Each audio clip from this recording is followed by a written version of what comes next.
Hyderabad shift అయ్యాక అన్నీ అందుబాటులో ఉండడంతో పిక్నిక్కి వెళ్ళొచ్చినంత హాయిగా షూటింగ్ చేసుకునేవాడు నికుంజ్. అప్పుడే తను కమిట్ అయిన కొత్త సినిమా షూటింగ్ స్టార్ట్ అయింది. Location RFC, night shoot. Hero గారికి చక్కగా మేకప్ వేశాడు. షాట్ రెడీ అవడంతో ఆర్టిస్టులందరూ షూట్ ప్లేస్కి వెళ్ళిపోయారు. నికుంజ్ మాత్రం తన ఎక్విప్మెంట్తో గ్రీన్ రూమ్లోనే కూర్చుండిపోయాడు. టైం అర్ధరాత్రి 2 గంటలైంది. అప్పటికే రామోజీ ఫిలిం సిటీలో నైట్ షూట్ అప్పుడు ఎవ్వరూ ఒంటరిగా ఉండకూడదని చెప్పేవారు చాలామంది. అప్పుడే హైదరాబాద్ షిఫ్ట్ అవడంతో మనోడికి మ్యాటర్ తెలియదు పాపం. దాంతో నేనొక్కడినే అన్నట్టు ఆ గ్రీన్ రూమ్లో అతను ఒక్కడే కూర్చుని ఉన్నాడు. అప్పట్లో ఆండ్రాయిడ్ ఫోన్ పెద్దగా లేవు కాబట్టి కాళ్ళు ఊపుకుంటూ ఏదో సాంగ్ హమ్ చేస్తూ ఉన్నాడు.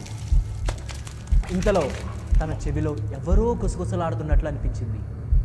దెబ్బకి ఉయ్యాలో నుంచి కింద పడ్డట్టు ఉలిక్కి పడ్డాడు. చుట్టూ చూశాడు. బయట షూట్ జరుగుతుంది కదా, మేబీ ఆ సౌండ్స్ అయి ఉండొచ్చులే అనుకున్నాడు. కాసేపటికి మెల్లగా స్లీప్ మోడ్లోకి వెళ్ళిపోయాడు.